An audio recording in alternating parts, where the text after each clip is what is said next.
16 বছর পর আজ আমি একটা বাড়ির সামনে দাঁড়িয়ে আছি। হ্যাঁ, বাড়িটা আমার নিজের বাবার বাড়ি। আপনারা ভাবছেন তো নিজের বাবার বাড়িতে কেউ 16 বছর বাদে বাড়ির সামনে দাঁড়িয়ে আছে, কিন্তু কেন? তাহলে আসেন ঘটনাটা একটু বলি, পুরোটা গল্পের মাঝে জেনে নিতে পারবেন। আমি আদিব আল ইহসান, আমরা দুই ভাই ও এক বোন। আমি মেজো, ভাইয়া বড় আর ছোট বোন আরিশফা। বাবা এই শহরের নামকরা বিজনেসম্যান আফজাল আল ইমরান। মা একটা সরকারি কলেজের প্রিন্সিপাল। মায়ের পেশাটা শখের বশে পালন করা। ভাইয়া আশরাফ আল ইহসান আমার 3 বছরের বড় আর বোনটি আমার 4 বছরের ছোট। ভাইয়া ছোট থেকেই আমাকে খুব একটা সহ্য করতে পারে না। যেহেতু বাবা মা দুজনেই ব্যস্ত মানুষ, তাই আমরা তাদের সংস্পর্শ খুব কমই পেতাম। বাসায় সার্ভেন্টরা আমাদের দেখাশোনা করত। এর মধ্যে আমাদের খেলাধুলা বেড়ে ওঠা হতে থাকে। আর ভাইয়া নানাভাবে আমায় অবহেলা করে, যেগুলো আমার ছোট মনে অনেক খারাপ লাগতো, কিন্তু কিছু বলতাম না, সব চুপচাপ সহ্য করতাম।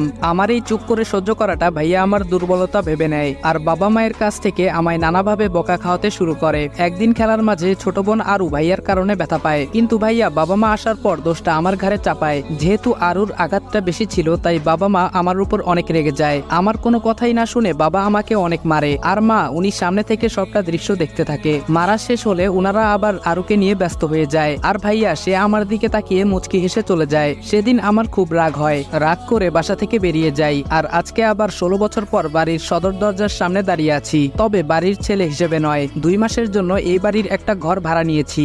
যদিও ভাড়া দিতে চাইনি, অনেক রিকোয়েস্ট করে ভাড়া নিয়েছি, কারণ আমার ছোট বোনটার বিয়ে ঠিক হয়েছে আর আমি থাকবো না তা কি করে হয়। তবে এইখানে ভাড়া নেওয়ার জন্য আরেকটা কারণও রয়েছে, সেটাই রহস্য। আমি কলিং বেল চাপতেই একজন ভদ্রমহিলা দরজা খুলে দিলেন। আমার বুঝতে বাকি রইল না ইনি আমার মা। খুব ইচ্ছে করছে মাকে জড়িয়ে ধরি, কিন্তু না, আমার ভিতরে অনেক অভিমান জমে আছে। এত সহজে তা ভুলে যাই কি করে? আমার কাজের জন্য চাইলে অন্য বাড়ি ভাড়া নিতে পারতাম, কিন্তু ছোট বোনটার জন্য বারবার মন বলছে এই বাড়িতেই থাকবো। মা বলল, কে তুমি বাবা, কাকে চাও? আমি বললাম, আমি রাজ। আসলে আন্টি, মিজান সাহেব আমার জন্য এই বাড়িতে 2 মাসের জন্য একটা ঘর চেয়েছেন।